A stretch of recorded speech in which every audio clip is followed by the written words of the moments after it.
प्यारे विद्यार्थियों, आज हम संसार के मानचित्र में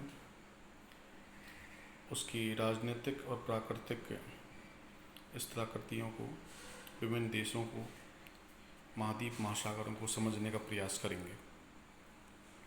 तो सर्वप्रथम हम ये देख रहे हैं कि राजनीतिक मानचित्र में और ये रूस, कनाडा, संयुक्त राज्य अमेरिका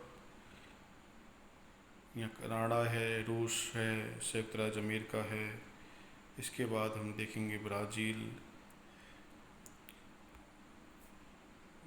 है, और इसके बाद आप ये देख लोगे कि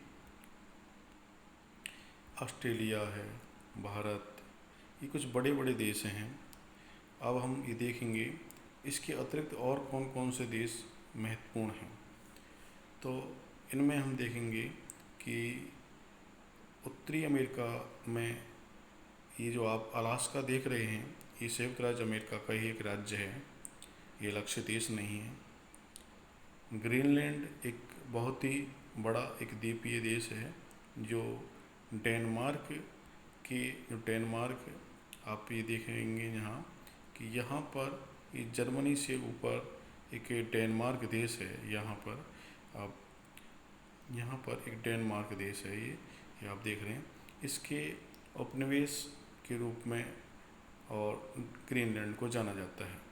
ग्रीनलैंड दुनिया का सबसे बड़ा द्वीपीय क्षेत्र है। इसके बाद हम यदि दक्षिणी अमेरिका की बात करें तो दक्षिणी अमेरिका और उत्तरी अमेरिका के बीच में जो मध्य अमेरिकी देश हैं, जिनमें आप ये देख रहे हैं कि मैक्सिको, इसके बाद आप इसमें उन देशों के नाम हालांकि लिखे नहीं हुए हैं, Guatemala, Nicaragua, Panama, Costa Rica, ये मध्य अमेरिकी के देश हैं। और मध्य अमेरिकी देशों में और इधर हम देखेंगे कि इधर का ये एरिया है अटलांटिक महासागर, इधर का है प्रशांत महासागर। तो अटलांटिक महासागर और प्रशांत महासागर, इन दोनों को कनेक्ट करने के लिए एक लिंक नहर बनाई गई है जिसको पनामा नहर बोलते हैं। यहाँ पर ये पनामा देश है और पनामा देश से निकलने के कारण इस नहर का नाम पनामा नहर है। तो यहाँ पर ये पनामा नहर है। इस नहर के बन जाने से और ये फ़ायदा हुआ कि पहले जो जलयान यदि इधर से न्यूयॉर्क से और इन जलयानों को और सैन फ्रांस को जाना होता था, तो इस ढंग से, या पश्चिमी अमेरिका के तट पर किसी शहर को जाना होता था, तो इस प्रकार का ये राउंड लगाना पड़ता था, जिसे यहाँ से लेकर के और पूरा दक्षिणी अमेरिका का और राउंड लगाना पड़ता था। आज स्थिति ये है कि पनामा नहर के यहाँ बन जाने से और इधर न्यूयॉर्क, वाशिंगटन से कोई जलयान यदि जाता है तो यहाँ से इस नहर से निकल करके और यहाँ, तो बहुत सारा ईंधन, समय, धन आदि की बचत हो गई। इस प्रकार इस नहर का बहुत ही बड़ा फायदा इन उत्तरी और दक्षिणी अमेरिकी देशों को हुआ है। इसी प्रकार यदि इधर दक्षिणी अमेरिका के चिली, पेरू आदि देशों के किसी शहर को यदि न्यूयॉर्क से, यहाँ से और कोई जलयान जा रहा है, तो यहाँ से पहले जो राउंड लगाकर इधर की तरफ या इधर की तरफ जो जाया करता था जलयान, ये जो रूट हुआ करता था, अब वो रूट चेंज होकर के और ये रूट इस ढंग से बदल गया है। तो इस प्रकार हम देख रहे हैं कि बहुत अधिक समय की, धन की, ईंधन की बचत हुई है। अब इसके बाद हम देखते हैं और अफ्रीकी महाद्वीप के कुछ देशों के बारे में। अफ्रीकी महाद्वीप में जो महत्वपूर्ण देश है वो आप देखेंगे कि दक्षिणी अफ्रीका, आप इधर सूडान, मिस्र, लीबिया, अल्जीरिया, माली, नाइजर, चाड और नाइजीरिया। ये नाइजर और नाइजीरिया ये दोनों अलग अलग देश हैं। अंगोला, नामीबिया, इस प्रकार ये महत्वपूर्ण देश हैं। कुछ देशों के नाम इधर मोजाम्बिक, तंजानिया, इथोपिया, सोमालिया, ये देश हैं अफ्रीका के। अफ्रीका एक अन्य महाद्वीपों की तुलना में बहुत ही पिछड़ा प्रकार का महाद्वीप है। संसाधनों की पर्याप्तता है, चाहे वो खनिज संसाधन के रूप में हम ये देखें कि प्राकृतिक रूप से प्राप्त हों या जल संसाधन हों, पर्याप्त रूप से अफ्रीकी महाद्वीप में ये संसाधन विद्यमान हैं। लेकिन धन की, टेक्नोलॉजी की कमी की वजह से इनका सदुपयोग नहीं हो पाया है अथवा विवेकपूर्ण दोहन नहीं हो पाया है। इसी प्रकार हम आगे बढ़ते हैं तो ये देखते हैं कि यूरोप और एशिया, जिसको यूरेशिया भी बोलते हैं, इन दो संयुक्त महाद्वीपों में बहुत सारे जो देश हैं उनमें सबसे बड़ा देश है रूस। रूस की राजधानी जो मॉस्को है वो यहाँ पर है, यानी यूरोप में है, यूरोप महाद्वीप के हिस्से में।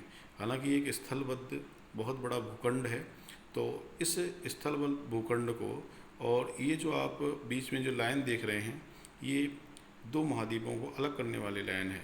यहीं पर यूराल पर्वत है।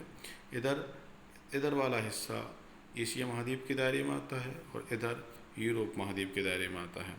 इस प्रकार अब आगे देखोगे कि यहाँ पर यूरोप महाद्वीप में ये इंग्लैंड है, आपका ये देख रहे हो जहाँ, ये आयरलैंड है और यहाँ फ्रांस है। ये इधर जो दो देश हैं स्पेन और पुर्तगाल। यूक्रेन, यहाँ पर लोहा इसके बहुत ही अधिक मात्रा में निकाला जाता है। उधर जो उत्तर में आप ये तीन देश देख रहे हैं, नॉर्वे, स्वीडन और फिनलैंड, ये लैप्स लोग यहाँ पर रहते हैं, इसलिए लैप्सलैंड भी बोलते हैं। और स्कैंडिनेवियन जो लोग रहते हैं उसकी वजह से इसको स्कैंडिनेवियन प्रायद्वीप भी बोलते हैं।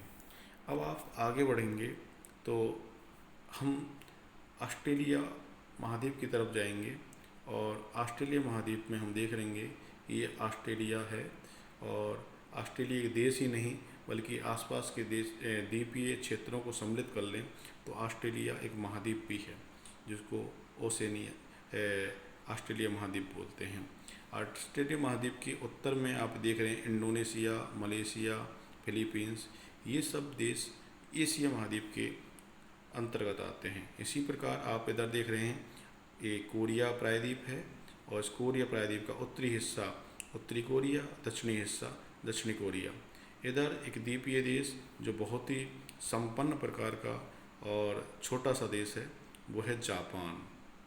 जापान का ये क्षेत्र है जिसमें 4 द्वीप हैं, जिसमें होक्काइडो, होन्शु, शिकोको और क्यूशु। ऊपर का होक्काइडो, फिर बीच में होन्शु सबसे बड़ा है, फिर छोटे छोटे द्वीप हैं होन्शु के नीचे शिकोको और क्यूशु। ये 4 बड़े बड़े द्वीप हैं जिनसे जापान का निर्माण होता है।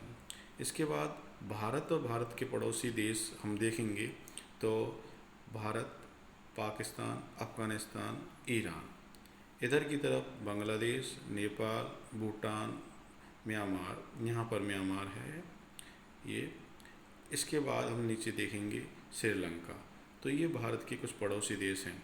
अब हम इस मानचित्र में आगे बढ़ते हैं तो आगे ये प्राकृतिक मानचित्र को हम देखते हैं। तो प्राकृतिक मानचित्र में हम देखेंगे इसमें कि इस प्रकार कि इधर रॉकीज पर्वतमाला, एंडीज पर्वतमाला, यहाँ पर हिमालय पर्वतमाला। तो ये ऐसी पर्वतमाला हैं जो नवीन बलित प्रकार की पर्वतमालाएं हैं और जिनका निर्माण टर्सरी काल में हुआ था।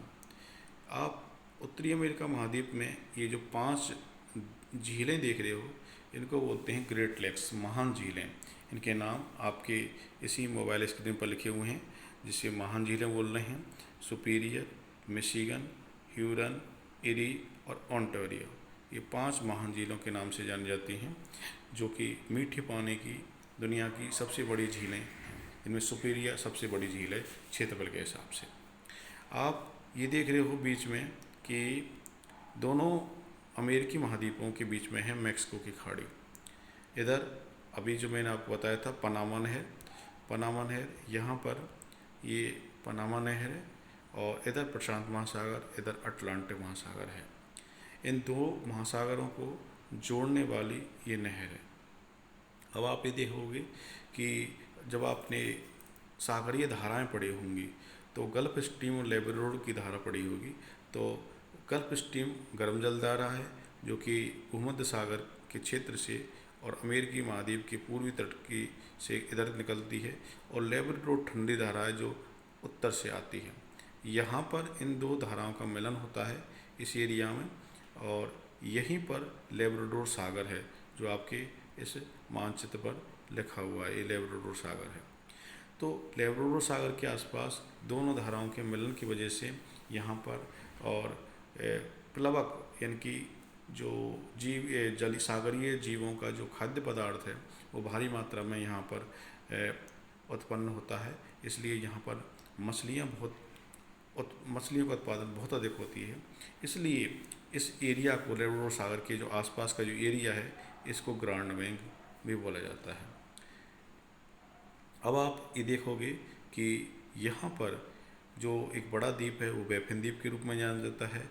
कनाडा के उत्तर में खाड़ी है वो हडसन की खाड़ी के रूप में जानी जाती है।